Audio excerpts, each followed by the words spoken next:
The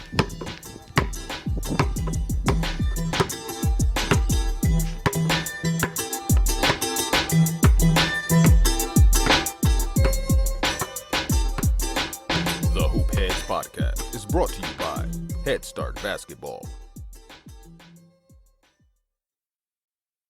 If you can use the game to get a practice ground for those life situations and you get better at those, then you'll leave the game better and you'll have used the game to become a better player, a better leader, and a better person.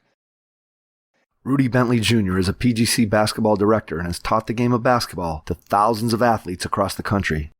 He also works on PGC's basketball development team, where he's highly involved in the refinement and innovation of all PGC camp curriculums. Following his playing career at Beloit College, Rudy began his college coaching career as the men's basketball graduate assistant coach at Lakeland University.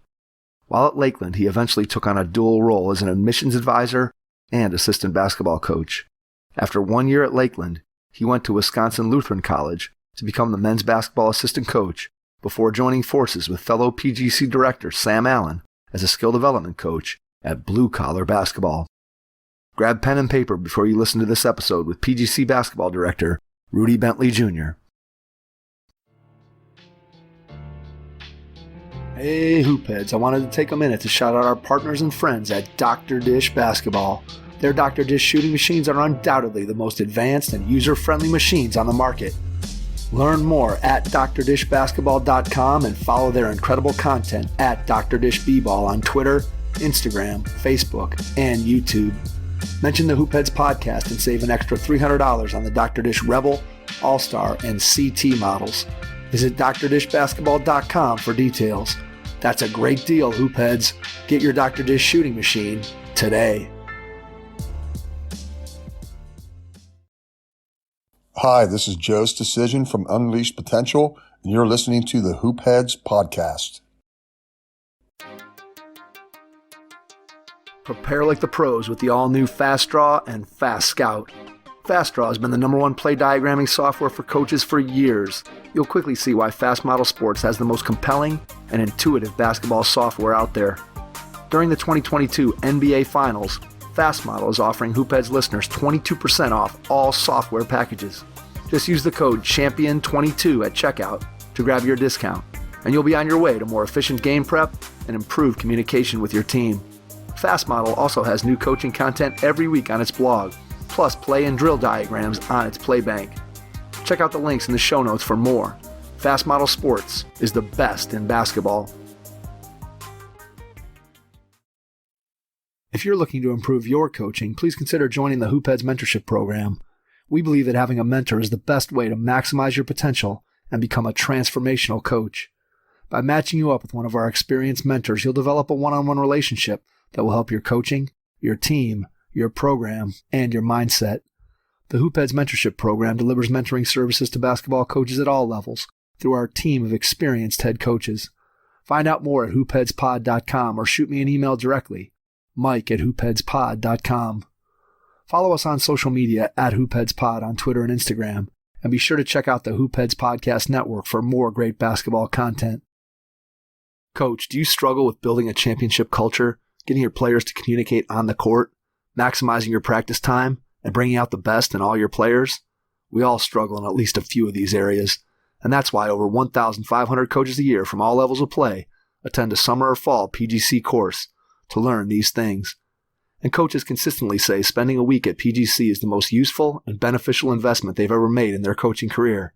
At your PGC course, you'll attend all the classroom, video, and court sessions, just like the players. If you're ready to take your coaching and your team to new heights next season, go to pgcbasketball.com, find a summer or fall course near you, and sign up. That's pgcbasketball.com. Grab pen and paper before you listen to this episode with PGC Basketball Director Rudy Bentley Jr. Hello and welcome to the Hoopheads Podcast. It's Mike Klinzing here without my co-host Jason Sunkel tonight, but I am pleased to be joined by Rudy Bentley Jr., Director for PGC Basketball. Rudy, welcome to the Hoopheads Pod. Hey, Mike, appreciate you having me. Excited to have you on. Looking forward to diving in with you, learning more about your background, learning more about all the things that you've been able to do in the game, and the impact that you're having around the world of basketball. Let's start by going back in time to when you were a kid. Tell me a little bit about some of your first experiences with the game. What made you fall in love with it? For sure. Yeah, well, my dad was a big basketball fan. And so, the ball's been in my hand since, before I can really remember. He tells me stories about, getting the little Fisher Price ding hoops where you put the ball through it and it makes the ding sound at the bottom. So I've had it since before I was walking. But it's always just been a fun way to connect with family. Got a lot of older brothers and, cousins and things like that, that basketball is kind of a way for us just to connect and have fun and get to know each other. And so it's just been kind of a part of my life for forever. And just kind of that place that's always been there, that constant kind of force that kind of just came along with the family. Growing up, was basketball your only sport, your main sport when you were younger? Just how did you approach the game from that standpoint, from a multiple sport aspect? Yeah, for sure. It's funny. I'm from Wisconsin originally, and so hockey is big in the north. And my uncle actually, on my mom's side, he was a big time hockey player in high school. So I actually played hockey for most of my elementary school years. I didn't play basketball like in an organized fashion. It was just kind of like hooping at the park. And got to the point where it was fourth grade, fifth grade, and my dad came to me and said, "Hey, you could play hockey again if you want."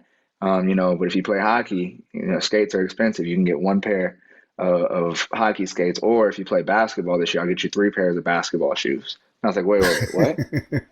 And that was the decision I made. 3. Yep, 3 was better than 1. So basketball was kind of the main one after that. And I played football, played soccer. Like I said, played hockey. I was big into the X Games stuff. So I did skateboarding and inline skating at skate parks for a while. So definitely dabbled in a lot of things growing up, but basketball is always that constant. How do you think that helped you being a multi-sport athlete? I know that's one of the things that when you think about the landscape that we have today and the pressure that both parents and young athletes in all sports feel to start to specialize early because they think they're falling behind. They got to do this and they got to do that. And you think about you growing up and just this variety of different activities that you have. How do you think that impacted you as an athlete later when you got into high school and eventually became a college player? For sure. Yeah. And I think parents and players have it right where they can fall behind. But I think they fall behind when they don't play different sports. And so I think they fall behind as an athlete when you just go with one sport, especially, you're usually playing one position. A lot of times when you're younger, you get pigeonholed. If you're the point guard, you're always the point guard. If you're the post, you're always the post. So you're using similar footwork, similar skill sets in a similar game all the time, and you're not letting your body kind of play and navigate different spaces. And so you end up getting behind as an athlete. Your body doesn't know how to move. It's very rigid, and you only know how to use it in certain ways. And so I think being a multi-sport athlete, I just got to try so many different things and, balance and coordination and just all the different things that come along with being a well-rounded athlete. I know for a fact, I remember the difference in football. Football was the difference. I'm 5 foot, 5'8", 5'9" on a good day. And, me being a more physical guard, football really helped me play at a higher level in basketball than I probably would have if I didn't do that. So I think playing multiple sports is huge. And it's often overlooked, unfortunately, as a way to get ahead in any sport by playing other sports as a supplement. Yeah, it's so hard in today's world, just the way that youth sports is so driven by sort of that business side of it, where people as adults have businesses that rely on income from young athletes. And so therefore, I think sometimes they get stuck encouraging kids to play year round. They got to get them in these programs because that's how people are making a living. And so you can understand kind of where that pressure comes from. And then you have parents who, as I said earlier, are trying to look around and see, ooh, this person's doing that and that person's on this team and they're on the A team and not the B team, or they're on this travel team or this AAU team, and how come my kid's not? And so there's this big pressure that I've got to start doing those things at 8, 9, 10 years old because I see what everybody else is doing. I think one of the things that when I think about the system that we have today, and we've talked about this a little bit with other coaches, but I'm curious to get your perspective. I think one of the biggest challenges that we have of getting people to do things, for lack of a better way of saying it, to do things the correct way or to do it right, is to be able to educate parents about the value of multiple sports or the value in AAU or travel basketball, and getting with the right program where they're working on the right things, where they're working on the process, where they're working on making their players better, as opposed to just always looking at, well, who wins games and why do they win games. And it's such a challenge because you oftentimes have parents who are going through it for the first time. Many of them maybe didn't play themselves. And so as they go through the system, they don't know really what to look out for. So when you think about trying to educate parents, what are some conversations maybe that you've had over the course of your coaching career with players that you've worked with when it comes to helping them to make better decisions about where they play, what coaches they work with, and what programs they get involved with? What are those conversations like for you? Yeah, for sure. I mean, it's a great question. And, just a little bit on my background, I think one of the fun parts about my job now is I've done a lot of different things in basketball. And so I've seen a lot of different perspectives. So, I was the first player, first person in my family to go play, college athletics. And so getting recruited was a new thing for all of us. My parents didn't know, what the recruiting process was or what things were supposed to look like or when I should start hearing from coaches. I had no idea. And so we kind of just felt it out and, just hoped for the best essentially. And then I went through the process myself. And then I went on and I played 4 years and I learned a lot. And then at 23, I was an assistant coach in college. And so I got to go and be on the other side of things. And that opened up my eyes to so many different pieces. I coached D3 basketball in Wisconsin. And, when you're coaching, you're going out there recruiting. And I was a recruiting coordinator. And so I'm going and watching all these games. I'm talking to my head coach and figuring out what he's looking for. And I couldn't help it. The first thing I got to thinking about was, why did nobody tell me this? Like, if I would have known this, what college coaches were looking for, I mean, man, it would have been so much easier. If my freshman year, I knew, okay, if I can do A, B, and C, if I can become a knockdown, catch and shoot 3-point shooter, if I can just make the right reads offensively and defensively, just put myself in the right places and make the right decisions. And if I can be a great teammate and be consistently coachable, like I get subbed out, I don't throw a fit. I'm yes or no, so on the sidelines. I'm cheering on my teammates, like little things like that, they're not the flashy thing. They're not the thing that show up on a Twitter rant, but like, it's the stuff that gets you scholarship offers. It's the things that get you recruited. And I just didn't know a lot of those little things that could really help. And so, I would say, now I help run an AAU program here in Atlanta, Georgia. And I go around the country in the summer and I teach, hundreds of athletes every year, about the game. And so I just try to pass a lot of that stuff on. And it is hard because players and parents, a lot of them are in the same position I was. Like, you don't know what you don't know. It's their first kid. It's their oldest son or daughter. And they're just trying to give them the best they can. And so they see, well, so-and-so played for this team and they got a scholarship. So if I send my kid there, they'll get a scholarship too. And it's like, well, that's not always true. And so trying to give them as much as I can from those experiences, I really enjoy. But teaching parents and educating parents, I think is one of the things that's missing in a lot of different sports, not just basketball. I think in youth athletics in general, educating parents on how to get their kids recruited, what's most important, and then reminding them of the main goal, that most of them won't play college, and becoming a better human being is why we want them playing the game in the first place. That's a great perspective, that all you have to do is go to an AAU tournament and realize how quickly that perspective is lost. And you sit among parents and you hear the conversations and you look at the way some of the behavior can be. And this is not to paint with a broad brush all parents, because obviously there are far more good parents when it comes to behavior at sporting events. Unfortunately, the ones that don't behave well are the ones that oftentimes get the publicity. But if you had to boil it down, if you had one piece of advice that you could give to high school athletes and their parents when it comes to, let's just say, an opportunity, we're talking about a player who has aspirations of playing college basketball, what would be your number one piece of advice if you could have that conversation with every high school basketball player and their parent? What would it be?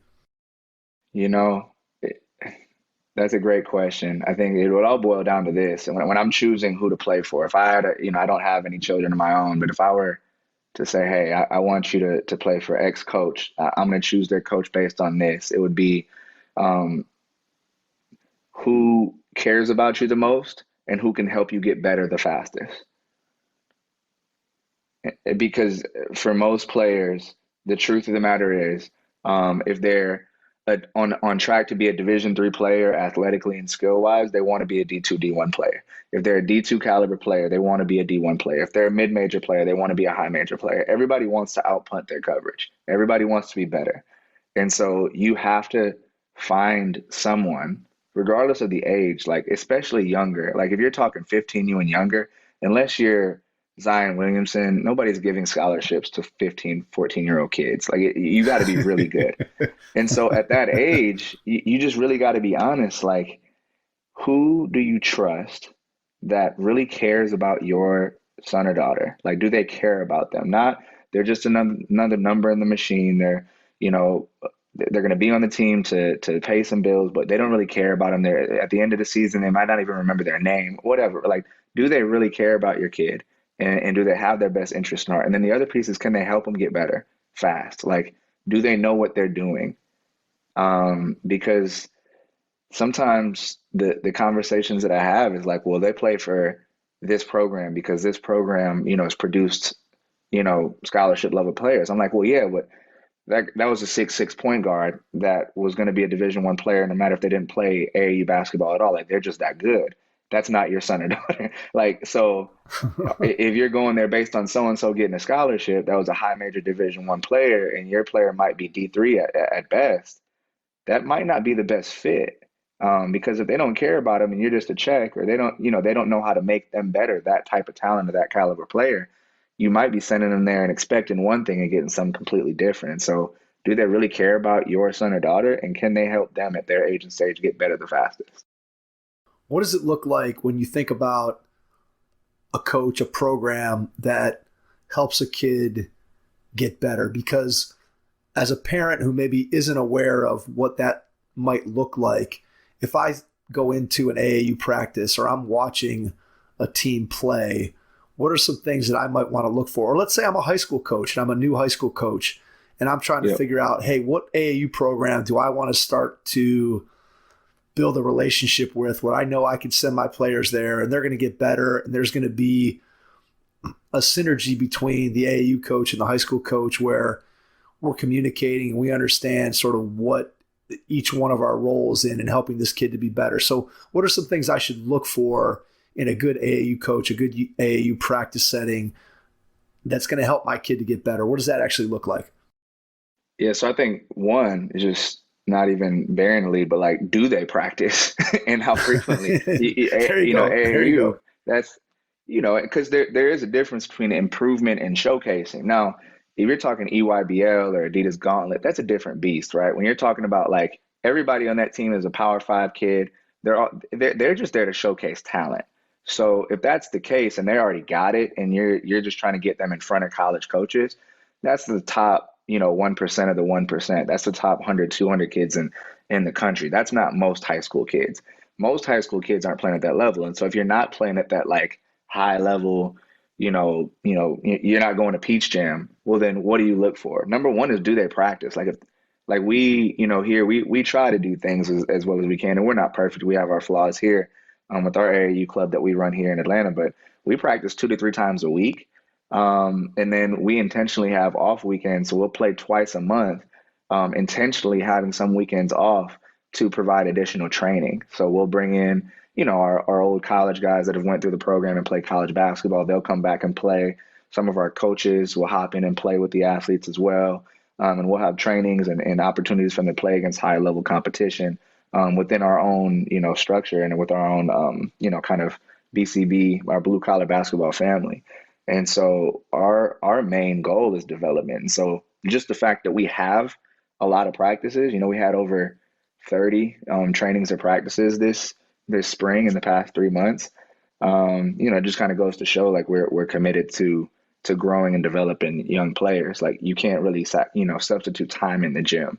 So that would be the first thing. How frequently do they practice? Second piece would be, what is the relationship like with the coaches? So we try to do the best we can to really get to know the high school coaches, that we're getting a lot of players from, get to know what they're running. And we try to run a system that's as free as possible. We don't run a lot of plays. We try to teach them how to play because we want as much of what we teach to be translatable as possible. So we go heavy player development. We give basic guidelines and principles on offense. And we try to make sure that what they're doing in the games with us, those skills, those habits will translate back to their programs when they go back. And so does the AAU program that you are looking at practice a decent amount, and are they player development focused, and do they have a relationship with the high school coaches in the area? Are they attempting to make sure that there is synergy?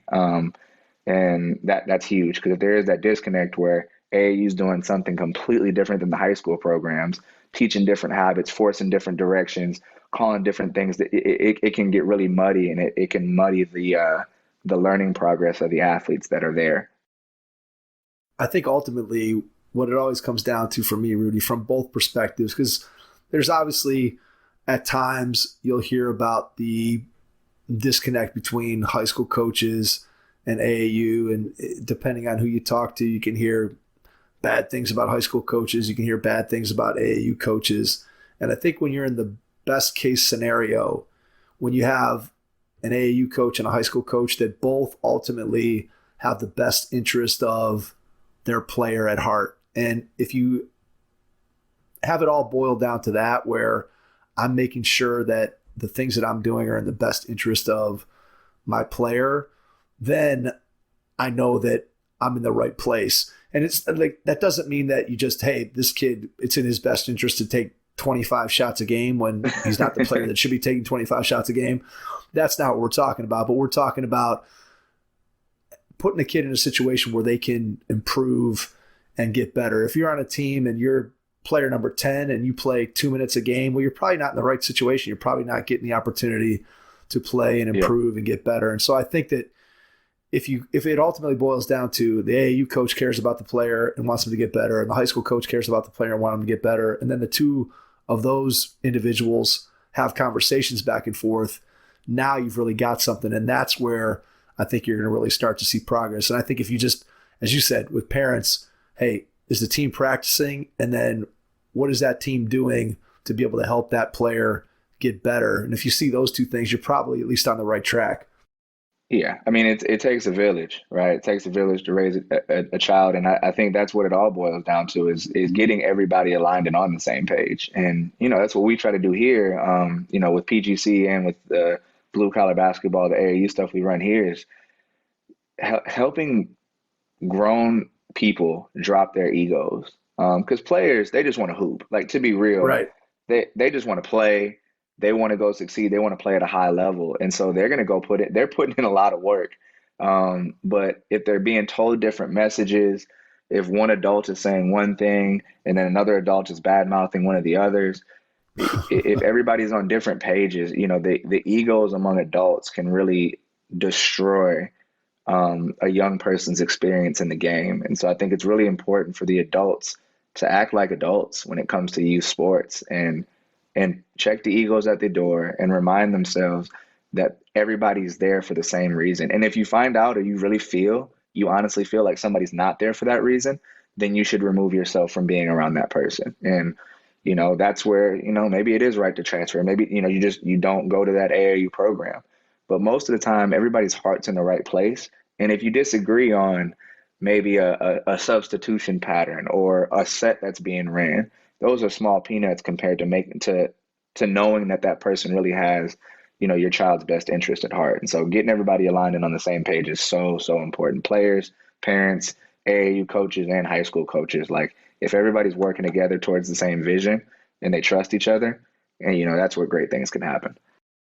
And part of that too is having realistic expectations for what is and isn't possible for a given player. You mentioned it earlier that if you're a player that potentially could play Division III basketball, and yet your parent comes to the situation with the idea that you're a Division I player, you may end up being disappointed in your AAU situation because somebody eventually is going to tell your kid the truth. Hopefully it's going to be one of their coaches, and make it where the expectations are realistic. And I think oftentimes, whether it's high school sports or whether it's AAU or whether it's any other sport, when parents or players go into it with unrealistic expectations of what they think is going to happen or what's possible, that's where you have that disconnect. Whereas if you can set the expectations correctly, I think you ultimately end up having a better experience no matter what setting you're in.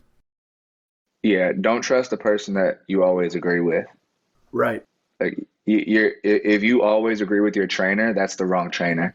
If you always agree with your AAU coach, it's the wrong. If you always agree, because if that's the case, they're not telling you the truth most of the time. They're probably telling you just what you want to hear. Now, sometimes those things coexist, right? Like, it's not like it's always going to be friction, but Right.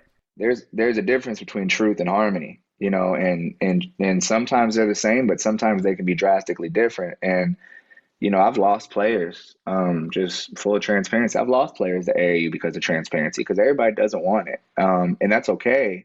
Like, I get it. But if you really want to maximize your experience as an athlete, you need to be around people that are going to tell you the truth, and you got to be able to trust that. And, as a coach, if you really want to build something that you're going to be proud of and you can stand on, I think it's important to put that truth above whether or not you think you'll upset a player in the moment. Because I know it's a business and you got to retain, but if you're selling fool's gold, that stuff eventually catches up with you when, everybody you talk to is a D1 player, but you haven't produced a D1 player in 5 years. Right. Eventually that gets out too. And so it just kind of has to match up there at some point. Yeah, the truth eventually gets out. You may be able to pull the wool over people's eyes for a little while, but eventually people are going to start to look at it and go, hey, this guy keeps telling me such and such, and I just don't see it ever materializing. Yep. And so you're much better off having that honest conversation. Yeah, you might lose somebody who walks out the door because you're telling them something that maybe nobody else has ever told them, right? Because of that very reason, right? Because they don't want to lose you. Maybe your high school coach has a hard time telling you the truth because they don't want you to transfer. Or maybe your AAU coach wants to keep you in the program so they keep your money flowing into the bank account. But ultimately you're going to run into in your career, I don't care who you are and whatever level of player you end up becoming, eventually you're going to run into a good coach who's going to tell you the truth and explain to you exactly where you stand. And those are the coaches that really make a difference in players' lives, because once you understand and people stop feeding you a line of, hey, you're great, you're this, you're that. But once people start telling you the truth, now you can really buckle down and figure out, hey, how do I get better? How do I improve? And we all know that the best players at whatever level, those coaches, those players, for the most part, they like to be coached. The people who are the best players, they want to get better. They want to be able to improve. And without the truth, it's almost impossible to be able to do that. Yeah. I mean, it's a Kickstarter, and sometimes it'll be frustrating in the moment, but I'd rather frustrate a kid in the moment and help him succeed in the long run. Like, I remember one of my favorite AAU coaches, he gave me something. One of his best friends was a Division I coach at the time, and so he had watched me play the tournament, and I asked him to, hey, get some feedback. Like, what do you think about after watching me play? And I was, going into my sophomore year in high school, so I was still young and I was pretty good, but he came back to me and said, do you really want to know what he said? I said, absolutely. I thought I played well. And right. He said, that kid's got he's got Division I vision, but he has a rec league jump shot. And I was like, he said that, and like, that was the sentence that he texted me. And I was just, oh. And so that hurt, obviously. Like, I'm not going to lie to you. I was young, and I heard that a D1 coach just said that about me. And so I got off the phone and I cried for a little bit. And then the first thing I did was I grabbed the ball and I went to the park and I shot like 500 shots. Because like, it's like, okay, like, that hurt a little bit, but man, it sprung me into action. And if he wouldn't have been willing to give me that honesty because he thought it might hurt my feelings, like, I don't think I would have played at the level that I played at. And so, just even if it's a short run setback and it might hurt them in the moment, just telling players the truth, it'll set them free. There's no doubt about that. Let's go back to your playing career. Tell us a little bit about your college decision. You ended up at a couple different places before you ended up at Beloit. Just what did you learn from that experience as a player transitioning from high school to college basketball that you've been able to share with the players that you work with now from your experience that maybe can help them? For sure. I think looking for number one is you want to have as many options as possible. So I had some Division II looks, some partial offers. D2 is not going to offer full rides anywhere. A lot of players honestly still don't know that most D2 scholarships aren't full rides. But I didn't know that at the time because I knew nothing about recruiting. So I had some partials and things like that for some D2s. But I ended up playing Division III basketball. The school that I committed to, it was a great fit. I'm from Madison, Wisconsin, and a lot of my family on my dad's side lived in Milwaukee. So the school I went to is closer to Milwaukee. It's about 15 minutes. It's a suburb. And so I was going to be closer to some of my family there. They could come watch me play. And that school had just made it to the Sweet 16 in Division III tournament the year before. And they brought back everybody except for their starting point guard. So I was like, man, I'm going to walk in one of the best programs in the country and have a chance to start on a team that's going to potentially go make a run at the national tournament again. Like, that sounds great. And I say, keep your options open. Like, grades are just so important because when you're a fringe guy, like a D2, D3, or even a D2, D1, having academic money that you're going to get no matter what you do on the basketball court is so important, and it makes you so much more valuable. And so, like, if you want a full ride scholarship, you either are good enough where they give a full scholarship to you, or you get half of your money paid for through academics, and then they only have to give you a half a scholarship, athletically. So they still have a half a scholarship. So if it's you and somebody else, but they got to give them a full and give you a half, they get the same player roughly, but for half price. They're going to take you. You just make yourself so much more marketable and give yourself more options. And so, me having my grades in order, graduated high school with the 3.9 GPA and, did well in the ACT. And so it just provided me so many options where I could afford to go play Division III basketball. If I didn't have the grades the way I had them, D3 would have been too expensive for me, and I would have maybe had to pick a D2 that wasn't as good of a fit for me. But, I got to be a 4-year starter in college and, scored some points and set some records for assists. And I had a great experience and I played a lot. But if I would have played D2 and had to go D2, I might have not have had the same experience. And so keeping your options open and being willing to look at all options, I think is really, really important for anybody that's going through that decision. What's your favorite memory from playing college basketball? You have one thing that stands out? Man, yeah, it was few things pop out, but I think honestly, my freshman year, I had worked really hard to get there, and it was a nerve-wracking time going in there. There's a lot of expectations to go play well right away. And my second game of the season, we were in a tip-off tournament at home. We hosted one, and so it was the first 2 games of the season. I played well in the first game. Second game, the other guy I was battling for point guard actually went down with an Achilles injury, so I was then pretty much the starting point guard for the rest of the season. But at the end of that game, we're playing a tough opponent. It's down to the wire. Coach actually draws a play up for me at the end, and I get fouled, have an and one, hit the free throw. We win by 1 point, and the crowd comes and carries me off the floor. That's awesome. And my mom is sitting right there in the stands. I see her. She was behind the bench, and she's in tears. And my mom and I are fairly close, and so it was really cool getting carried off the court. Couple thousand people there, and then I just see her standing there, just the pride on her face, and it was a really cool moment. So that probably sticks out the most. When you were in college, what were you thinking as far as a career? Was coaching already on your radar when you were still playing, or did your career end and then that's when you started to think about coaching? Where was your mindset when you were in school? I know you got an economics degree, but what was your thought process as far as career-wise? Yeah, it molded a lot, as many people's, stories go in college. I didn't come in knowing that this is what I want to do, and then I left actually doing that thing. like most people, you go into college with an idea, and then that idea gets scrapped in semester one, and then you got to figure it out.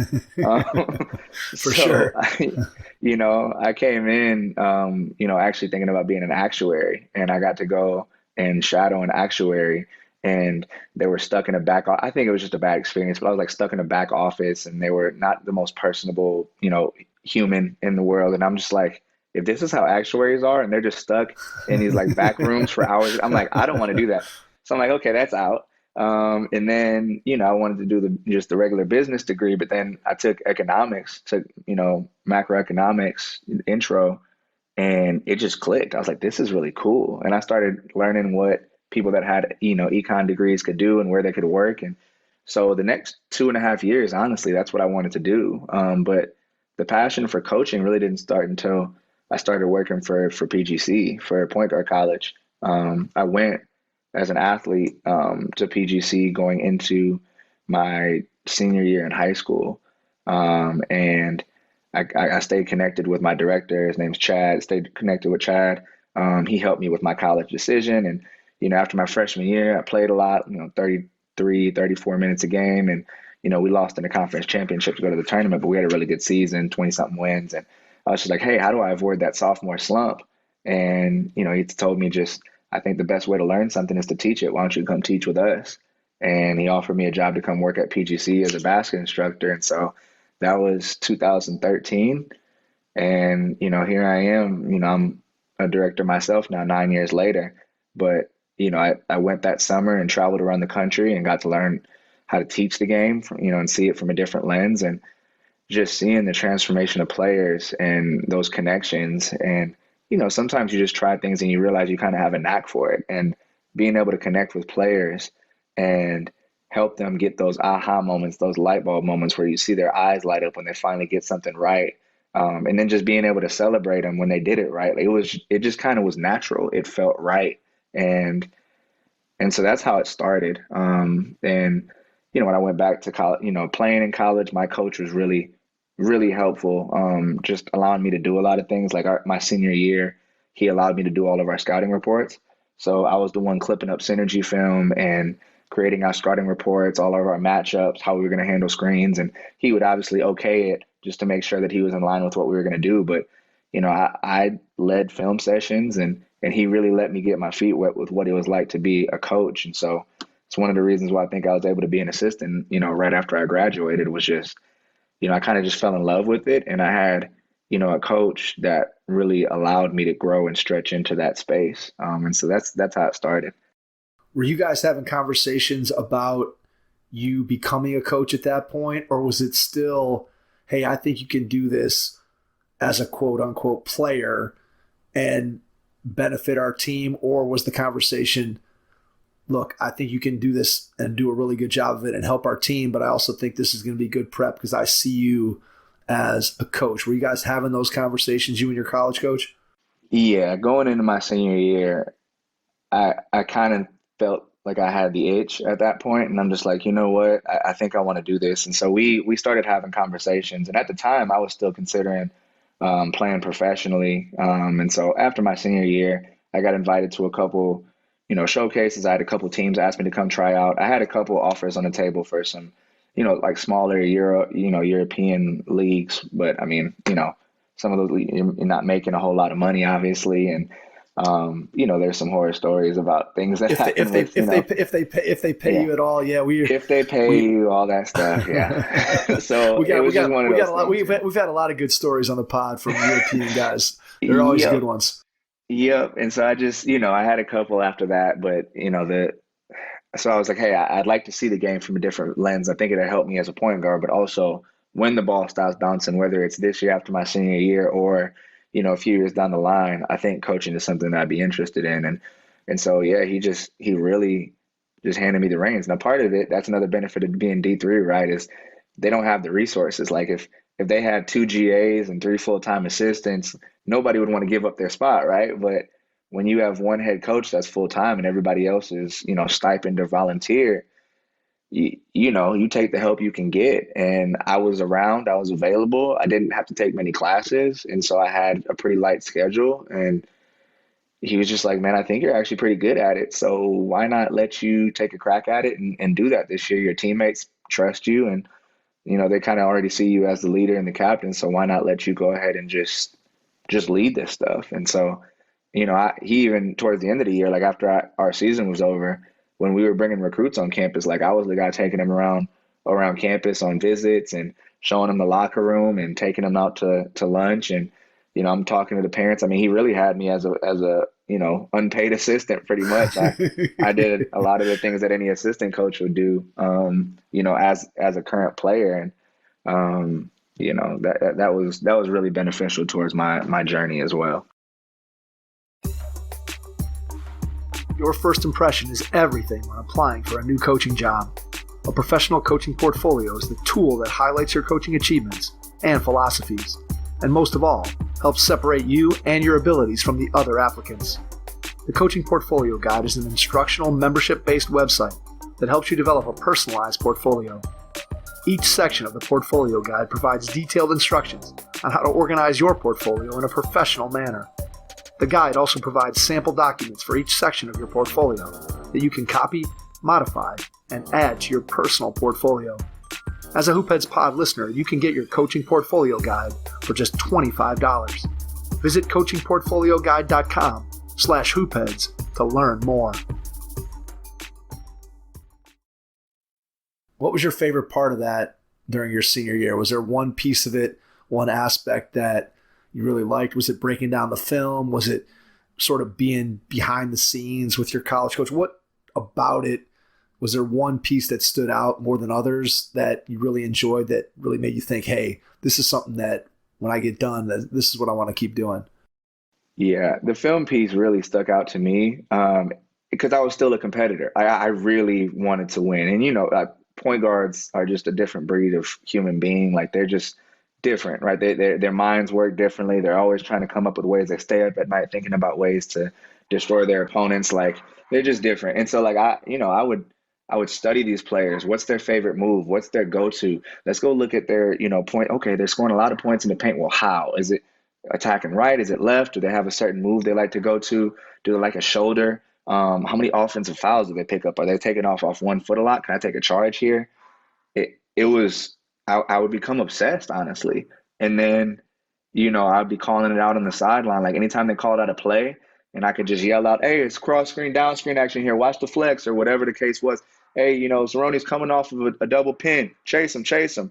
And how frustrating it was for the opponent when everything that they tried to call out, I just knew the answers to already. That part really, really, it was that, a lot of coaches, they wish they could go out there and be that voice on the floor now because they're not playing anymore. But that senior year was like that perfect mix of I knew everything the coach knew, but I was also out there on court and I was able to stop it. And so it was just, it was a lot of fun being able to break down film and just study my opponents before every game. So that experience in your senior year obviously cements in your mind that you wanted to get into coaching. Talk about that first experience that you had. How did you get the job at Lakeland? What does that look like in terms of the interview process? And then was the job when you were an actual assistant coach, how did that feel comparatively to when you were a player coach, for lack of a better way of saying it? Yeah, I mean, it's funny, usual thing with college coaching, it's not, what you know a lot of times, but a lot of times it's who you know until you get there, and then what you know really matters. But I filled out 50 applications and didn't get any of those jobs. And then I got a call from somebody I didn't apply from.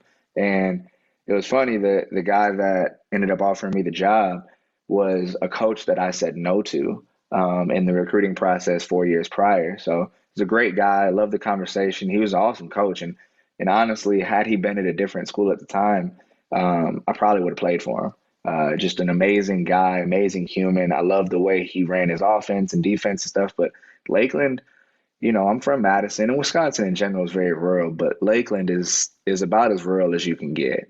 And, as an 18-year-old kid, I wasn't going out there. But, he remembered me just in the conversations we had, and he said I was very cordial and professional. Like, Coach, I really appreciate you reaching out and getting to know you. But I just don't think Lakeland is the right fit for me. And I said it in a way that was very, this is the end of it. We don't need to have any future discussions, but also like, thank you for the opportunity. He said he remembered that. He followed my career a little bit. And so my head coach at the time reached out to him and let him know, like, hey, Rudy's interested in coaching. He's potentially going to go play, but if he doesn't, I think he'd be a good pickup for you. And so it was August. It was, early to late August, honestly, when he gave me the call. So I didn't know what I was going to do at that point in time, because I really didn't want to take the overseas looks that I had, but I was like, I might have to. And I was on vacation with my mom and my sister. I'm sitting at the pool and I get a call from some random number in Sheboygan, Wisconsin, and it was him. And so we got on the phone and he said, hey, when you get back, can you come on an interview? And from the moment I got out there, I just felt like it was what I needed. It was going to put me in a place that there was really nothing else for me to do but that job. There were no distractions. There wasn't a big city. And he was just the type of person that was going to give me what I deserve, but also like he was going to help me learn a lot. And, I'll never forget the interview. I came in and I didn't know how to tie a tie. So I was dressed okay, but I didn't have a tie on. And the first thing he said was, hey, I know that we know each other and stuff like that, but for an interview next time, wear a tie. Like, you got to look the part. You got to be professional. And I was like, yes, sir. So it was like he was coaching me up right from the jump. And I love the experience so much. I mean, I did everything from, ordering the team meals to washing the team's clothes to running player development, to helping with scouting reports. There was another assistant there at the time, so we split the scouts 50-50, covering stats, helping with substitutions, managing time. Like, he let me do everything my first year. It'd be in pieces. He didn't give me everything at once, but like, even in my first year, he just let me try so much. And yeah, it was a really great experience. I really, really enjoyed it there at Lakeland. And, the next year after that was where I picked up more substantially. We went to a different school. My head coach took me with, and that's where, my responsibilities kind of leveled up a little bit, as his head assistant. But that first year was a blast, but it was a lot of work. I mean, I had a lot of things to learn on the fly, and you just got to be ready to be a servant. Like, you get home on a Friday and you got to do laundry at 2 a.m. because guys need stuff for practice, and you got a Saturday game and you just got to do it. It's somebody's got to, and you're there, and it doesn't matter what your role is or what your title says. Sometimes laundry guy is the title for the night, and you just got to be ready to go out there and star in your role. What did you get better at from the first day you took that job to your last day as a college coach? What's some aspect of coaching that you feel like, man, from where I was when I started to where I am now, that I've really gotten better? There was so much, but I think things that I still use today, just in-game adjustments. I got to watch first, and then my head coach, Coach Honestly, he kind of handed the reins off to me a little bit with certain things, but he was so good at playing chess during the course of a basketball game. And, as a young guy, like, I was a player, so I knew it from a player's perspective, but I had never seen that side of the game before. I wasn't on the bench. I mean, my senior year, I played 39 minutes a game. So it's like, I never really sat on the bench and watched my coach or make decisions on what subs needed to go in or paying attention to who was tired. And so when I watched him and when he would make substitutions and why, when he'd throw in a full court 2-2-1 press and why, what timeout, when he would call timeouts, what his ATOs would be and why, how you get the hot hand of basketball, just what reminders you give, what you say at halftime, just the in-game adjustments. You can tell the difference, like, between a really, really good coach and even, an average coach, their ability to make adjustments. When another team throws a wrinkle in or another team has something going, how quickly can you deliver a message to your guys or your girls on the floor and get them to counter that? He was really good at that. And that was something that I think I got a lot better at when I would notice things, notice trends, be able to offer advice and suggestions on the sideline. I think I got a lot better at that as time went on. Getting those reps as a coach, I think that's one thing that I look back on my time coaching at the high school level. And I started out as a varsity assistant coach. And so in that role, I wasn't making substitutions. I wasn't calling timeouts. I wasn't making strategic decisions. I was maybe making suggestions, but I wasn't making those decisions. And probably about maybe 10 years into my career, I took on the dual role for one season. I was the assistant varsity coach, but then our JV coach had left, and I also coached the JV team where I was the head coach. And so suddenly I was thrust into this position where, hey, I'm no longer just sitting there. I've actually got to get up and do some stuff.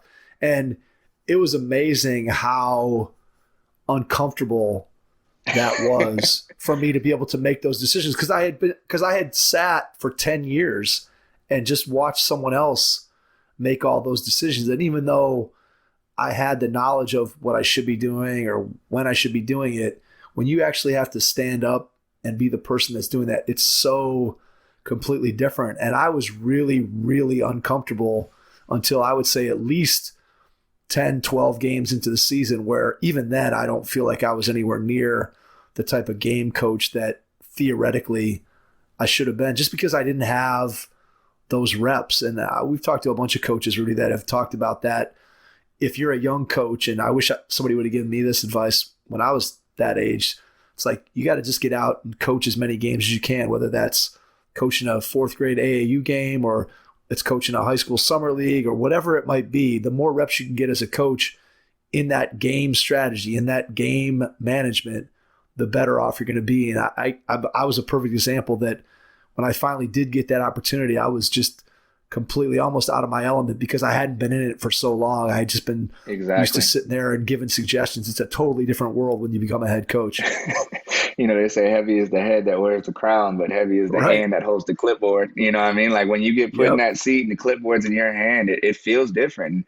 I think that's, I've had it's weird now being a mentor, I guess, to say. It feels even weird saying that, but some younger guys and some ladies that have entered into the college game and the high school game now, they're asking me for advice on things at times. And, the number one advice I give them is just like, get reps. It doesn't matter where. It really doesn't, because players are players. Yeah, some of them are more talented, some of them are older. But at the end of the day, you have to be able to relay a message and get them to go out there and A, buy into the message, and B, go out there and try to execute it at a high level. And honestly, the more ages and stages that you teach and the more times you have reps, going through that process, the better you'll be. Like I've coached a fourth or fifth grade team every year for the past 4 years now.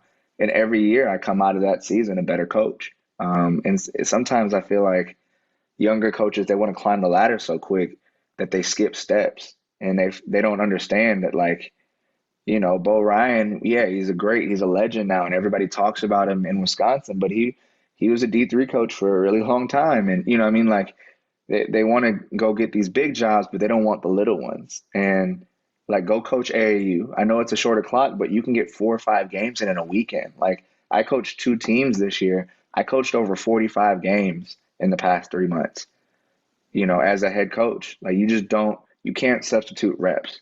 And so, just drop your ego, go coach, whatever it is. Like, being the head coach, regardless of level, you really can't substitute reps. You got to get the clipboard in your hand. You got to be in that main seat where you're making decisions, because that's how you learn.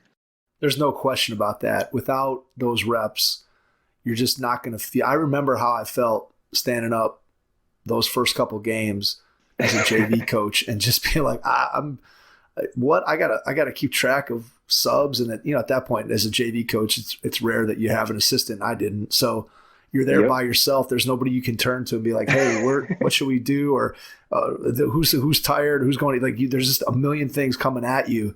And you forget that as an assistant coach, because you maybe have 1 or 2 responsibilities or things that you're looking at, and you're not having to, your mental capacity isn't taken up by making all those decisions. You have just a few things you have to think about. So those reps are critically important. When you think about coaching at the youth level, so you're coaching a 5th grade team, and obviously you've coached at a higher level, coaching college players. What's something that you particularly enjoy about coaching at the youth level, something that brings you a lot of joy when you get an opportunity to work with younger players? Yeah, I think the eagerness Um, it's just the joy. Sometimes I feel like in college, even sometimes it's in high school, which is sad to me. But it's almost like by the time they get to college, for a lot of those kids, the game's been ruined for them already. It's been a job for years because they've had to put on a show and perform and produce, and their stats are being measured, and their coaches, are constantly evaluating them. Like they just haven't had fun in the game for so long that everything is just like it's a job for them now. And it brings a level of anxiety and frustration and anger if they don't play up to the standard they want to play at. And then if they do play up to the standard, a lot of times it's like, okay, like it's like a relief, but it's not an enjoyment.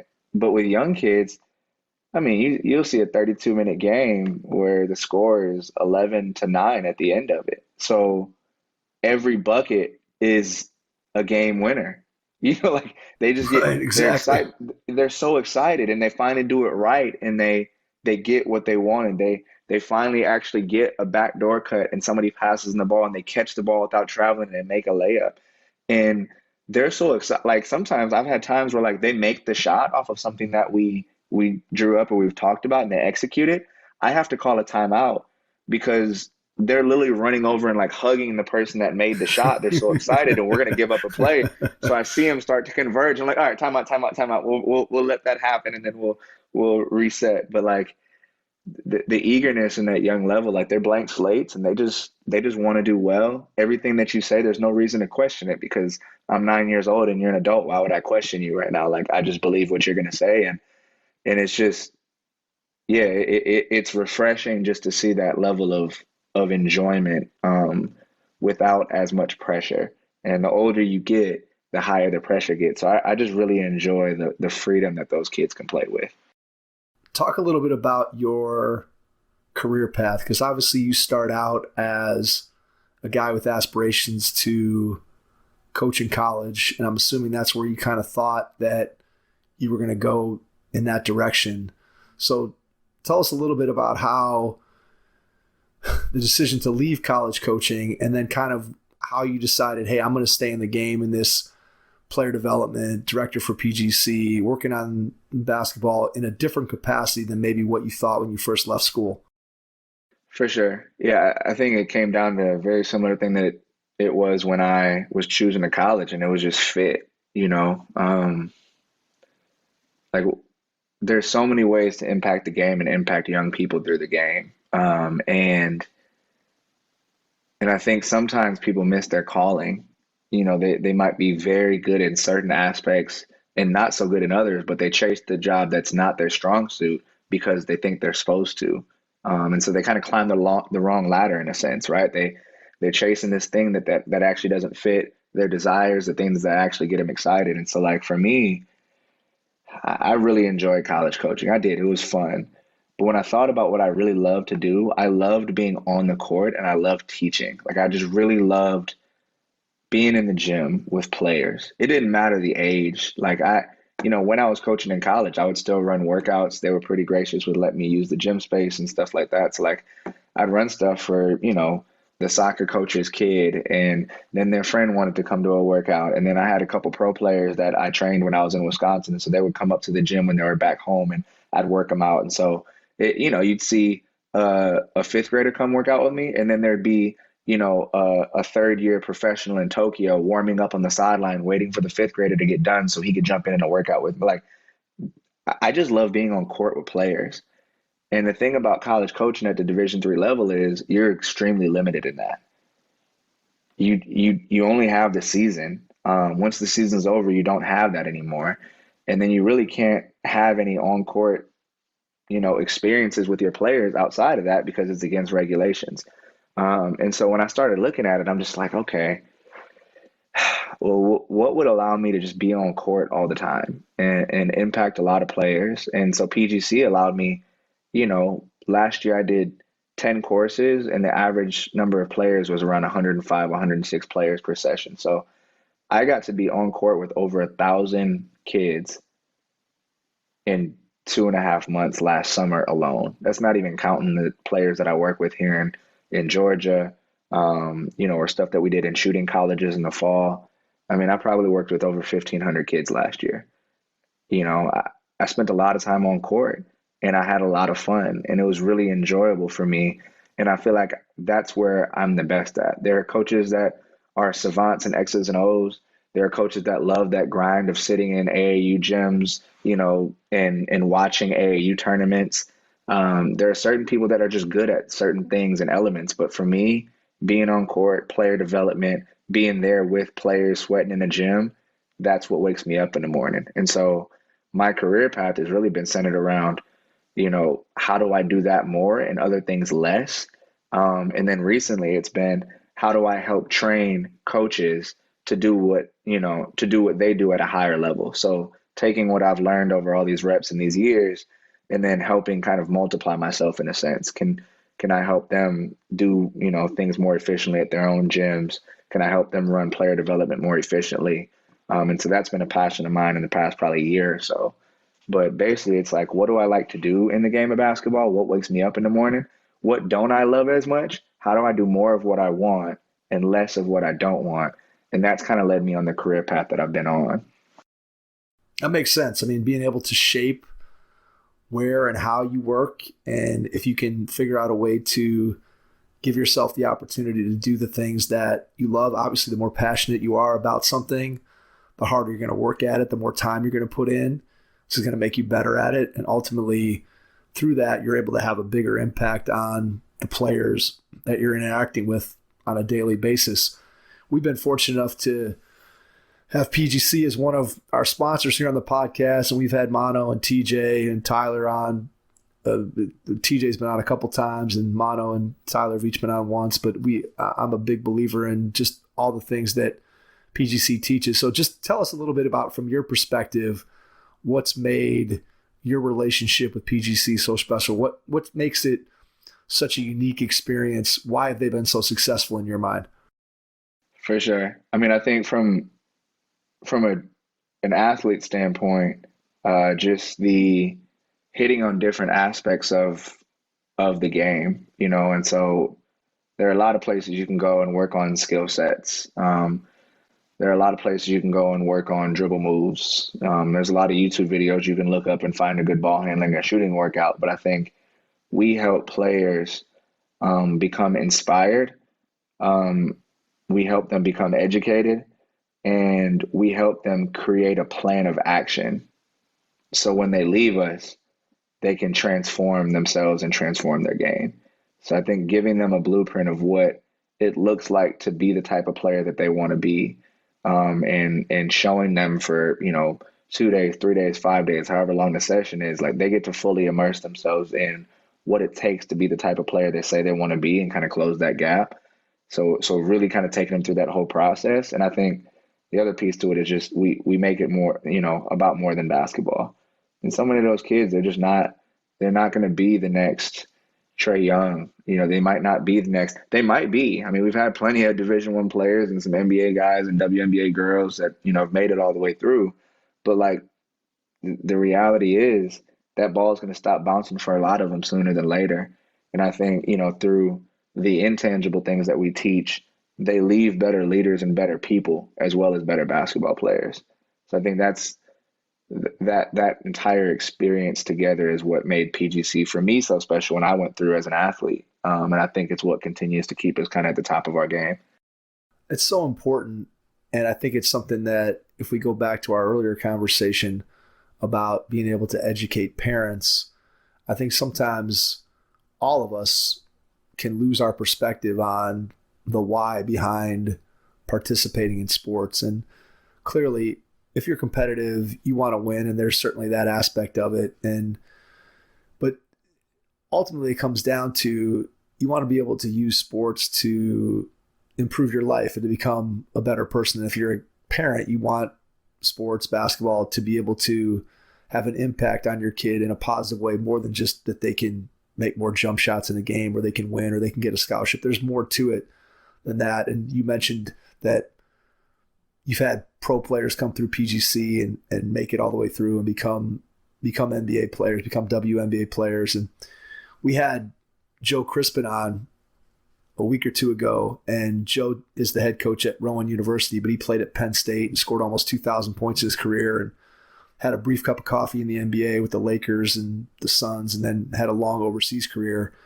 And he talked about just, again, how grateful he was that he had an opportunity to play professional basketball, but just, again, how difficult it was that basketball became much more of a job. And then he finished, and he's like, I take everything that I learned in the game of basketball, and it made me a better person ultimately. And here's a guy who played professionally he had a career that was longer than a decade. And just like you mentioned a couple of times, eventually the ball stops bouncing, and you still, when you get done, you still want to be a good person. You still want to have the lessons that you learned, even if you make it to the NBA.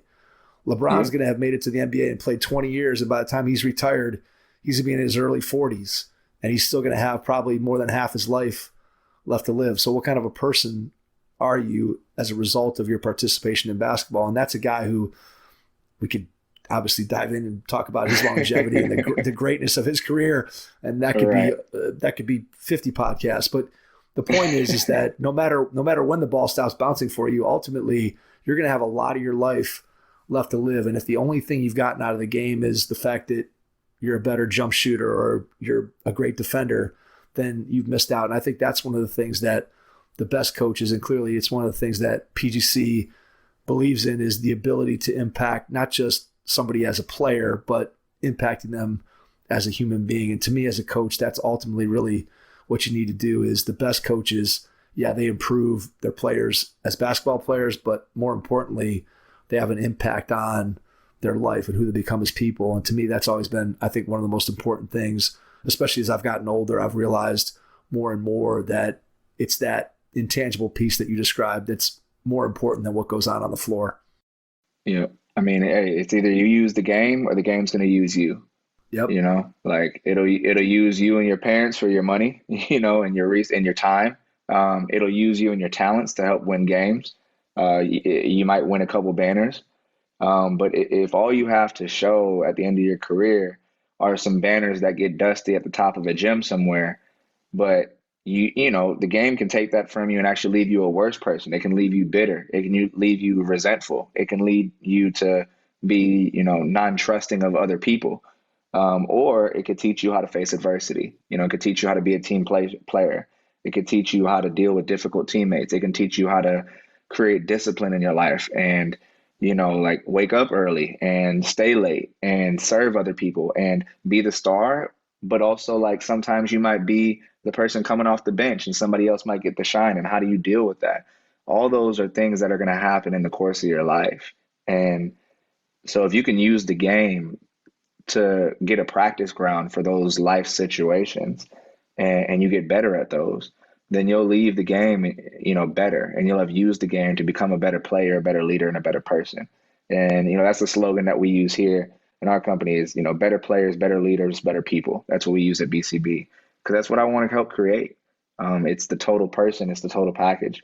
Believe me, like, I want to win, and some of our teams do really well. I mean, our 15U team that I just coached this spring went 20-4 and we won some games and all that. But like, better players is important, but better leaders and better people, in my opinion, is more important. And so use the game or the game will use you, man. It's your choice, but you got to actively choose it. We should just take that soundbite and just play it on loop at every AAU tournament. Just play in the lobbies. Let's play it over the loudspeaker. Let's just pipe that into every AAU tournament across the country. And man, if we could just get people to remember that and understand it and just keep the perspective about why we're all there. And as you said, I think one of the things that, you come back to is, as an athlete, you're competitive and you obviously want to win, but at the same time, man, it's so easy. And you see it so often that people they're going crazy, whether it's coaches, whether it's parents that you see, and you just wish you could kind of walk up to them and put your arm around and be like, hey, relax. And what I see, and I don't know if you see this, but I see more of that parent, I don't know if craziness is the right way to say it, but I see more of those parent behavior problems at the younger ages. And as the kids get older, I see less of it. I see so many more enraged parents at the younger ages, at least at the AAU level. High school, you still see some crazy parents in the high school stands. But I think at the AAU, people have calmed down by the time their kid gets to high school. But you just wish, my son right now, he's a sophomore in high school, and this is the first year that he's playing on sort of a higher level AAU team. He's always been forced to play with his dad and played, just we didn't travel at all and just kind of played on the local circuit. And he really caught the basketball bug like a year and a half, 2 years ago. So he's gotten a lot better and improved. And so he's playing on a better team.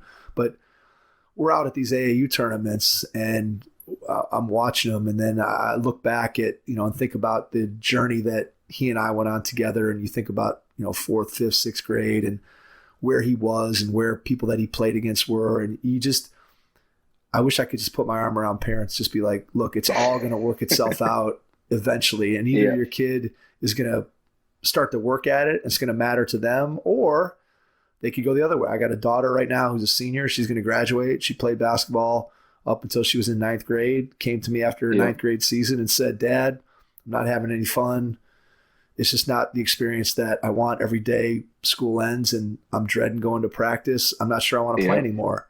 And she had that conversation and I just said to her, hey, if the game is not fun and you're not enjoying it, then what are we doing here? It's a game. And so why is it making you miserable? So it works itself out one way or the other. And man, don't get all caught up in whether or not you make it to the gold bracket on Saturday of an AAU tournament. It's not that important. Trust me. Yeah. And just like run your race. Like everybody's different, everybody's different. Kids hit puberty at different times. You know what I mean? Like it just, too much pressure is put on 10-year-olds. Like I was seeing write-ups on Twitter for like class of like 2029 or something like that. I'm like, wait a minute, I'm doing the math. Like why? Like I just, but it's, I understand. And, parents at that age, they're very protective. Those are their little babies and they don't want to see their feelings get hurt. So I get it, but it's just also like, let them run their race. I mean, I remember watching, growing up, there's a guy, who played, this year, Storm Murphy. I watched him when he was younger and, he's from the same area that I'm from. And he was like the 2nd or 3rd string point guard all growing up. There were 2 guys that were ahead of him that played and, he was good, but I mean, there was a talented AAU team. And then all of a sudden he got to high school, he was okay as a freshman, sophomore year. He was like, okay, he's starting to hit the scene a little bit, but nobody was talking about him. And then boom, junior year, first team all conference, boom. Senior year, first team all state, full ride, D1. Like it just out of nowhere, it felt like he just all of a sudden was the guy. But I remember watching him and like he was one of those guys at halftime. He's out there getting a full shooting workout in at the AAU tournament. Like he's getting up 15, 20 game-like shots and in a full sweat at halftime before the teams come back out. Like he was a gym rat and he just loved it. And eventually he grew and he found a weight room and, like all those things happened and he just ran his race. And he passed up everybody else. Those guys that were way ahead of him, that started over him. Like he went farther in the game of basketball than any of them, just because he ran his race and he did his job. He did what he could do. He controlled what he could control. And he didn't focus on, comparing himself to so-and-so. So-and-so's getting these looks or so-and-so starts over me. He just focused on himself and what he could control. And eventually that was good enough to get him where he wanted to go. So I just encourage more people to be patient in the things you can't control and then be urgent in the things you can control. If you can control it, your work, your effort, what you put in, go control that at a high level. But the things you can't control, like be patient with those things. Allow your body time to grow and hit puberty and do all that. Like don't put pressure on the things you can't control.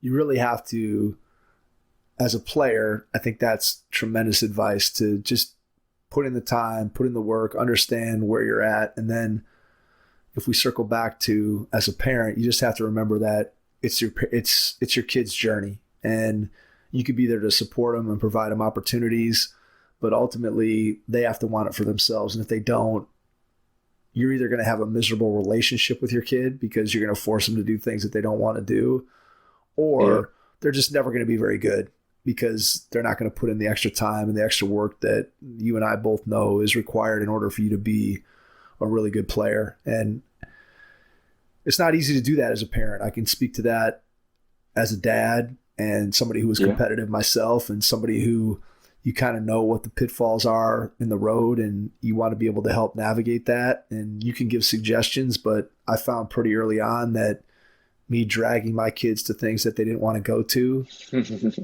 wasn't very beneficial. It wasn't beneficial to them. It wasn't beneficial to me. And it just left me more frustrated. So I learned over time that what you have to do is just provide opportunity. And if that opportunity is taken, great. And if that opportunity is not taken, that eventually it works itself out and the kid ends up finding something different other than basketball. And then you start providing them opportunities in whatever area it is that they are interested in. And so as a parent, what you think your kid is or is not going to become, you realize that you have some influence on it, but for the most part, they're going to figure out what they like to do and how they like to do it. And being a parent is a very interesting life lesson that you learn every single day dealing with your kids and try to figure it out. So someday you'll get to experience that, Rudy. I'm sure. I give y'all a lot of credit, man. There's nothing better, but there's nothing harder. And just for all those parents out there, for people who don't yet have kids, none of us know what we're doing. We're all just kind of flying by the seat of our pants, trying to figure it out. So no matter what, kids that are out there, if you got any players listening, your moms and dads are trying to do the best they can, and none of us really know for sure. We're all just kind of experimenting. For sure. And I mean, I think to that point, like, I'm not a parent, I just get to interact with a lot of parents. So I don't have any advice in terms of like personal anecdotes and stuff. I just have things that I've seen and had conversations. So there was a moment, I was at a signing day for a former player of mine this spring, so a few weeks ago, and they were signing to go play college basketball. And, afterwards they do the signing thing. Mom comes up and gives me a hug and she's in tears. And I'm like, what's going on? And she's just like, I can't believe it's over. It happened so fast. I just feel like I wish I got to enjoy it more. Like it just like it hit her that it was over. Like, she'll get to see him play in college but it's 2 hours away. So not every game. And after the game, he's not coming home for dinner on Saturday. And, it's just going to be different. It'll never be the same again. And it hit her. Like, I wish I would have enjoyed it more. I wish I would have, worried less and just been a part of it. And so, when I saw that, it hit me because I haven't had kids yet. The idea excites me and terrifies me equally. But it should. Just like, but like just hearing stuff like that, it's just like I have these constant reminders because I have, every year we have a 17U team and players get done and a lot of our guys go play college basketball. So I have conversations with parents and I go to signing days and it's just similar themes like all the time, every year. And it reminds me, and I just hope that when the time comes for me, that I can keep that level of focus and try to remind myself that as much as I can, and just enjoy it. It goes by so fast, I mean, and I hope parents can really enjoy the time they have with their kids and just get to watch them play. There's nothing more powerful that you can say to a kid after the game than I loved watching you play. Just let them know that you enjoy being there and be there. And, if they play great, that's phenomenal. If they didn't play great, that's okay. Like, go get them next time. But I just love watching you play. And sometimes I feel like grandparents have it right. Like, my grandma was like that and it irritated me when I was a kid, but I get it now. Like yep. I could play awful. And she's like, oh, baby, you played so good. I'm like, Grandma, right, I was like 0 for 3. And she's like, oh, baby, you were so good. Here's some cookies. And she just handed me some cookies. Yeah. And I'm just like, right. like she had been through it once. So now that she was going through it the second time, she's like, I'm kicking back and I'm enjoying this. And I don't care if you scored 2 or 20. My baby's on the court. So I'm going to go here and enjoy this. Like, grandparents, sometimes they just got that that age and that wisdom about them where they've been through it once. And so hopefully I can enjoy it like a grandparent. That's my goal. That's great advice. I like it. Enjoy it like a grandparent. That's a good slogan too. Speaking of what you just were talking about with the mom that said, it goes by so fast. I can testify to that without question. I feel like I was just holding my daughter in the hospital and she's going to graduate from high school this weekend. So yeah, it goes super fast. And I read a stat somewhere once that said that when your child graduates from high school, when they leave and go to college at age 18, at that point, you have spent 93% of the time that you're going to spend with them has already occurred before the age of 18. So from the age of 18 on for the rest of their life, that's only 7% of the time. And it makes sense, but man, that hits you really hard as a parent when you think about all the time that you've had up until this point. And then eventually, I mean, again, that's your job as a parent, is to create independent kids who are going to go out and be able to do things on your own. But when you think about that as a parent, that hits you right in the heart that, man, you don't have endless time with them. And so you better be able to enjoy it and give them some cookies after the game and tell them, hey, I loved watching you play. That's treat it like a grandma. There's no doubt about that. Man, that's a brutal number, 7%. Man. And I think for players too, just a quick one for players, for those players that are listening, like I enjoyed post game with my family more in college than I did when I was in high school. And it was like the perspective, you really figure out who's there for you and who has your back when you leave high school. And all those friends that you think are going to be your lifelong friends that aren't, you realize it. And all the fake friends that you thought were your real friends that weren't, you realize it. And when all the smoke and mirrors is gone and you're not around those people every day, you realize that the people that were really there for you are your family, and those people that show up to your games, even when you might not necessarily want them to, or you get embarrassed because your aunt stands up and is taking pictures during like the intro stuff. Like, those people love you unconditionally, and like, go show them, like, you will make their year if you go through and you start for the first time, and your aunt that loves you, or your grandma that just comes to all the games and she gets so excited. If you go through the line and you shake everybody's hand and you find them in the stands and you wave at them, like, you just made their year. Better. They're gonna be they'll be crying in the stands. They'll be so like overcome with joy. They're gonna go back and tell every single person at the office the next day what happened and how sweet you are and how much they love you. Oh my God! And your birthday is gonna come around. You're getting all the presents. Don't do it for that. But honestly, like, just enjoy that time, because it after high school, nothing is ever really the same. College basketball is just different. It's a lot of fun, but enjoy that time you have with your family, because I was talking to other guys. They're getting ready for Mother's Day, a few weeks ago, and I said, like, hey, you're 17, you guys, this might be the last one that you spend with your mom for a long time. Like, I left, I haven't spent Mother's Day with my mom in almost 10 years. I moved out and I moved on to college, and I was at school, and then I was doing PGC, and then I moved to Atlanta. Like, I haven't seen my mom on Mother's Day in a decade, and I'm not even 30. So it's like, that stuff you're talking about, that 7% being left after 18, like, this might be the last time you get for a long time. Make it count. And that hit them kind of hard, but it's so true. So I hope young people that are listening too, like, enjoy that time you have left. It's sacred. It's special. Make some memories. It really is. All right, let's jump into a couple quick player development things.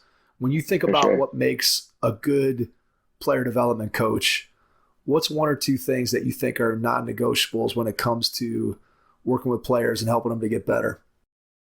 Decisions.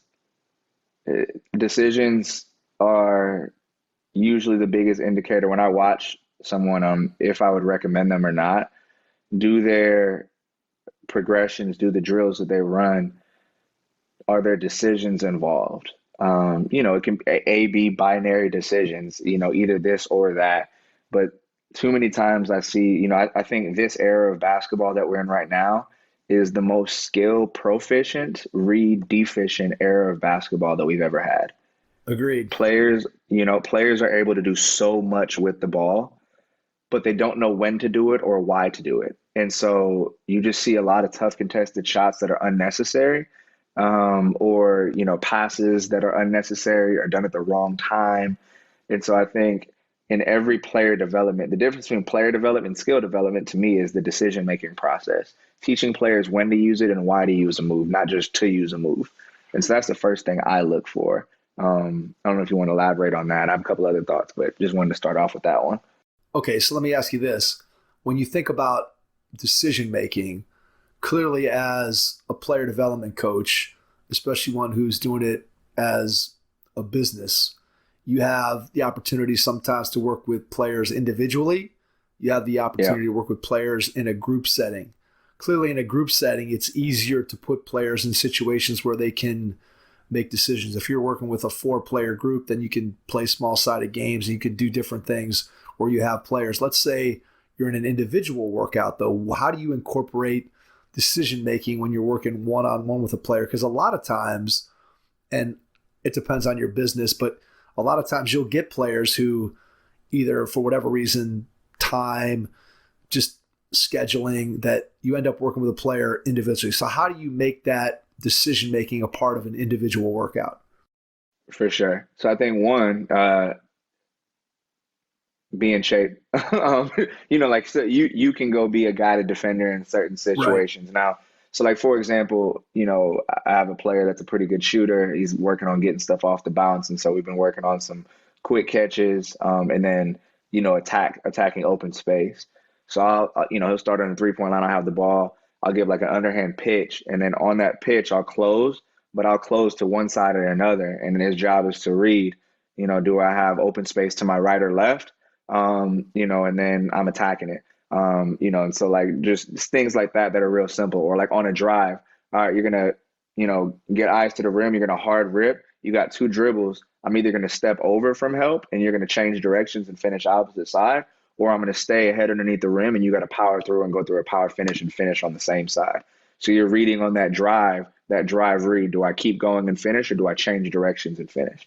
So just having short closeout situations, binary reads, and forcing them to make decisions along with the skill set. So a lot of times, just to get it moving, I'll do, you're going to get 5 reps of each of these shots. And then we're going to go into, you got to make 5, but you got to make the right read and then make the shot.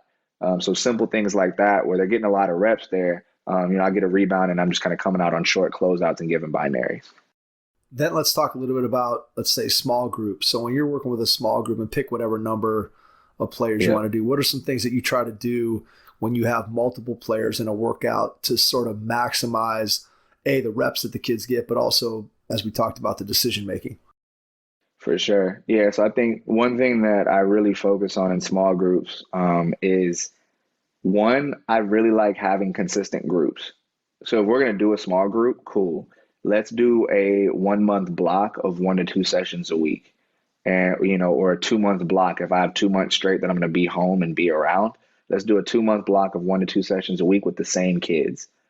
Because then you can really build and structure, and you're not reteaching things from, like when you add players in, it's like you got to restart from the jump. But if you have the same group, it's almost like a practice. And so I like having consistent groups. And then I really emphasize with all the players that I work with how to be a good guided defender. Most of the time, the player with the ball or the player making the read, how realistic their read is dependent on the guided defenders that are supposed to be giving it. So teaching the guided defenders, here's what I want you to do. You're choosing one of these 2 things, or you're live, but you're guarding 2 people on the backside, and you this is what I want you to do. And I hold a high standard during our demonstrations on what the guided defender is doing. Because if the guided defender is giving clear, concise reads and they're in the right places, then the offensive player is actually seeing the right things. If that guided defender is lazy, they're not getting the right reads that are game-like, and so it's a waste of time for everybody. And so the first place I would start if I was a coach and I had multiple players and I wanted to go through those reads is, don't even coach the offensive player first, coach the guided defenders first. Them giving clear reads will create clear reads and decisions for the offensive player. That's a great point. I think it's something that is easily overlooked, where you have a player that you're trying to put through and work on offense, and you just have this defender who either can't do it or doesn't know where to go or what to do or how to make it look realistic. And then in doing that, you're shortchanging the offensive player. So it's a great point that I think one that a lot of coaches would overlook and not spend so much time. And then you're thinking about, wow, we're doing all this work with the offense and the defense isn't really in the place that you want to be. It's kind of like, then I know for myself, probably what I would do in that situation, this is just me being honest, then I'd probably be like, just let me do it.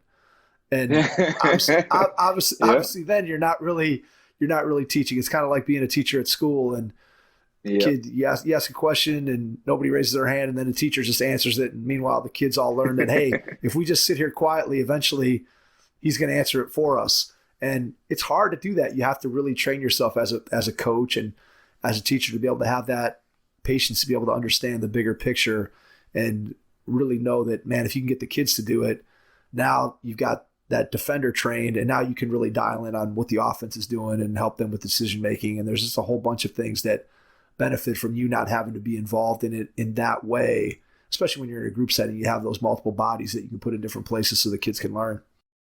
Absolutely. And, it's funny you talk about that with, allowing players, or you're kind of demanding that players come up with the solutions, or have the answers without giving them to them and just saying, I'm going to do it myself. Like, we talk a lot about playing off 2 feet at PGC and with our blue collar basketball stuff. But we talk about one of the reasons why we play off 2 feet is to have more time and to be patient. And so, I have that joke with them too. It's like, hey, just like I want y'all to play off 2 feet, I'm a coach off 2 feet right now. And essentially that phrase to them is like, I'll wait, I'm patient. And so I ask the question until we get somebody to answer. I'm just going to be patient. I'm a coach off 2 feet. We'll sit here. I'm good. And usually they'll start to laugh and look around at each other, and then somebody will raise a hand at that point. But hey, I'm a coach off 2 feet. What y'all got? Yeah, that's a great way of looking at it. I mean, it really is. And I think it's something that, just like we talked about earlier with game reps as a coach, I think that comes with experience, the ability to not always want to jump in and solve things. And that goes for, I know that when you talk about being a parent, that's a factor too, that you don't always want to give your kids the answer. You don't always want to figure it out for them. You want to let them struggle a little bit so that they learn. And as a coach, you want to do the same thing. As a teacher, you want to do the same thing. But if you're inexperienced, that's hard to do. It's hard to ask a question and then stand there and look at 15 blank stares coming back at you, and stand there for 10 seconds and just take all those eyes on you without being like, all right, I'll just tell you the answer. It's really hard. And sometimes you can, like, you can check for understanding, like, hey, does anybody need me to reframe the questions? Especially when you're young, or less experienced as a coach, like, John Wooden always had the phrase, we haven't taught until they've learned. Sometimes it's not that they're just blank staring you because they don't want to answer. Sometimes they're not sure what the question is. They don't understand in the way we asked. And so sometimes you got to check for understanding, maybe say it in a slightly different way. But yeah, sometimes it is just sitting in that discomfort for a little while. And then I think, advice for anybody that's, kind of just getting started in player development, or if they're like, hey, I got a lot of energy. I know a lot of young coaches, they have a lot of energy. They're super passionate, but they might not be as polished as a teacher yet. And they're like, how do I create a culture where players are locked in and having fun and they're engaged? There's one thing that I would really recommend for all of you to do. Compete more. Just create fun games that there's winners and losers, and the level of play and focus and energy in the gym will change immediately. And so, like, example, we talk about reads, decisions, skill sets, energy. Here's a simple game. Anybody that wants to work on shooting, everybody's always asking me for shooting drills. So here's a simple one. 2-on-1. So let's say there's 4 players in your workout, right? You have 2 teams of 2. There's a team on offense in the corner and the wing. There's a team on defense on the baseline. Now, the team on defense only gets 1 player on defense. That player starts on the block and they have the basketball. So they have the ball. Defense, the one defender has the ball. There's 1 player on offense in the corner and the wing. Defense could throw to either one of those players. And then they're closing out and they're playing 2-on-1. Now, the offense has 1 pass maximum, 1 shot maximum, and no dribbles. So it's either a catch and shoot or a 1 more pass and that person has to shoot. So now on the catch, they have to be thinking shot. And then if they don't have the shot, that means the defender is all the way closed out, and they're throwing the quick 1 more pass. But neither of them can dribble. So it's simple. And then if you catch it on that 1 more pass, it's simple. You just got to shoot the basketball. And so now you're forcing players to think the game offensively. Okay, do I shoot it or do I pass it? And then defensively, do I foot fake at this guy and jump the gap? Do I fully close out and force the pass? Who's the best shooter here? Who should I close out on? It's just a bunch of decisions in a very short amount of time. And then you score it. So if you score, you stay. If you don't score, then defense gets to go to offense and you flip back and forth and you play to a certain score. All of a sudden, the competition level raises. Like I've done it with 5th graders. I've done it with, 17U players that are going to go all play college basketball. It doesn't matter who you play it with. They love it. Why? Because they get to compete. And you're still getting reads. You're still getting decisions. You're still working on specific skill sets, but they're competing out of it. And so there's wins and losses, and they're locked in and engaged and energetic. So just compete more. The competition piece is huge. And if you can incorporate that, whether you're doing player development, or we've talked to so many coaches, Rudy, that talk about that when they're coaching their teams, whether it's high school or college, how can we make our practices more competitive? And it's always a theme that kind of comes through when you're talking about practice design and making sure that you're trying to maximize your time on the practice floor. How do we make it more competitive? And that drill you just described, what I love about that is it's simple. You could explain that even to players who have never done it before. You could explain that drill to somebody in 30 seconds and be beyond ready to go. And it's something where there's not a lot of complexity to it, but at the same time, how many times are you in that situation in a game, right? Where you're faced with those same exact decisions. And that's ultimately what you're trying to do, is the learning that you're doing with a player development coach, or the learning that you're doing with your high school coach or your college coach. Look, practice isn't valuable if it doesn't translate to the game. You can be great at some drill, but what does that matter? You have to be able to take what you've learned in practice, and it has to be translatable to a game. And so the more you can make your practices competitive and game-like, obviously the better results you're going to get. And that drill is a simple one to do, and yet there's so much baked into it. And then when you add the competition piece, it just really makes all the difference in trying to get the kids ultimately to learn and then be able to transfer the skills from their practice setting into the game, which is clearly what we're all trying to do. Yep. I mean, it's a simple model, right? And I think that's what I would encourage coaches to do, is just, what is the thing that you're trying to get out right now, and then create something around it. There's so much good basketball stuff out there, and trust me, I've stolen plenty of, like, everybody steals. There's nothing new under the sun, in my opinion. Like there's just different versions of things that have already been done. But I think it's important, like, don't confine yourself or think that, oh, because I'm not Coach K or I'm not, Gino, that I can't create a good drill that's going to serve my players. You know what your team needs. You know what your team needs more than anybody else does. You see them every single day. You know what issues they have. You know what skills they're deficient in. You know what reads they're deficient in. Nobody is more qualified to create a drill for your team than you. So just go make something. And there's nothing wrong with getting inspiration and going and looking for stuff. But you need to take what you see and create something that fits your team's specific dynamics. And that's what I've seen great coaches do at every level, is that they create what is needed to help their team succeed. And that's what they do in practices. So don't be afraid to do it. And then, with that, I think just being honest, like, sometimes you're going to fail, and that's okay too. Every drill I do is not a booming success. Some of them flop, and I'll just, I'll see it happening. I'll run it through, and then I'll blow the whistle, and I'll bring everybody in. I'm like, hey, that sucked, didn't it? And they're like, yeah, that sucks. I'm like, all right, cool. We're going to move on. Like, it's okay. Like, we have that relationship. They know I'm kind of a mad scientist in there sometimes. So we have that relationship, but like, they're going to fall flat on their face trying some things sometimes. I think it's actually good for them to see you do it too. So don't be afraid to try something. If you think it'll work, go out there and experiment. It'll make you a better coach. I love what you said about there being that you're the right person at the right time to be able to create a drill, no matter what level of coach you are. You don't have to be a high major Division I coach to be able to be creative and to be able to come up with things that fit for your team. That's one of the things that we've learned on the podcast for sure, is talking to coaches at all different levels. The amount of basketball knowledge that's out there and the quality of coaches at every level of the game is astounding. And I think that sometimes we forget that the best person for the job is the person who has the job right there. And so you have to be able to do what's best for your team. You have to be creative. You have to come up with things that can help them. And as you said, you know better than anybody else. You know your team, you know your players, you know their strengths and weaknesses, you know the things that you want them to get better at. And so being able to tweak something that you've used before, or be able to find something new, or be able to come up with something on the fly, or when you're sitting down to plan your practices, to me, that's an invaluable skill that, just like we talked about earlier a couple different times, that the more you do that, the better you're going to get at it. And it's just, again, getting those reps and getting those reps and getting those reps. Just like they're important as players, those reps are super important as coaches as well.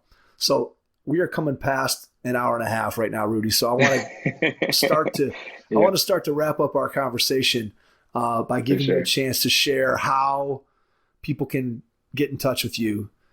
Where can they find out more about what you're doing? If you want to share social media, email, website, whatever you feel comfortable sharing, whatever you want to use to be able to get in touch with people so they can reach out after they listen.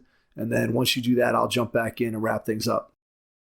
For sure. Yeah. So my Twitter and Instagram is at Rudy Bentley Jr. So Rudy Bentley Jr.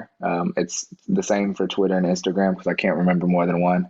And then my email is rudybentleyjr@gmail.com. I'm a very creative individual when it comes to all my tags and handles. Keep it simple, man. Keep it simple.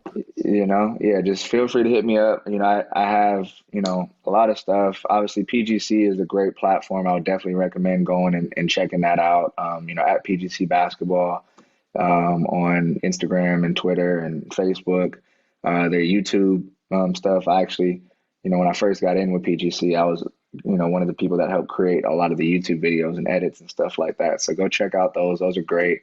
But I have workouts that I've run, or workouts that I've created. So I have like a global basketball workout. It's a 20-minute basketball workout that's by time, and athletes can just plug their numbers in and compete with themselves every day. So like I just give that to players. A lot of players ask me for workouts. So I'm like, hey, you do this for 20 minutes a day, 3-4 times a week, and you track your numbers and have goals and consequences. Here's a great way to get started if you really want to start building out your workouts and tracking and measuring improvement. So like stuff like that. If you have any questions on drills or anything like that, feel free to hit me up. Just love to talk hoops. But any way I can serve or PGC can serve, feel free to reach out, and I'd love to help anybody out. I love it, Rudy. Again, good stuff. A lot of fun in this conversation, being able to go and talk player development, kind of talk about what it takes as a player, as a parent, to kind of navigate the basketball system and to be able to maximize your time within the basketball system. So I want to thank you for being a part of the Hoopheads podcast, taking the time out of your schedule to jump on with us. And I want to thank everyone out there for listening, and we will catch you on our next episode. Thanks. Thanks for listening to the Hoopheads podcast, presented by Head Start Basketball.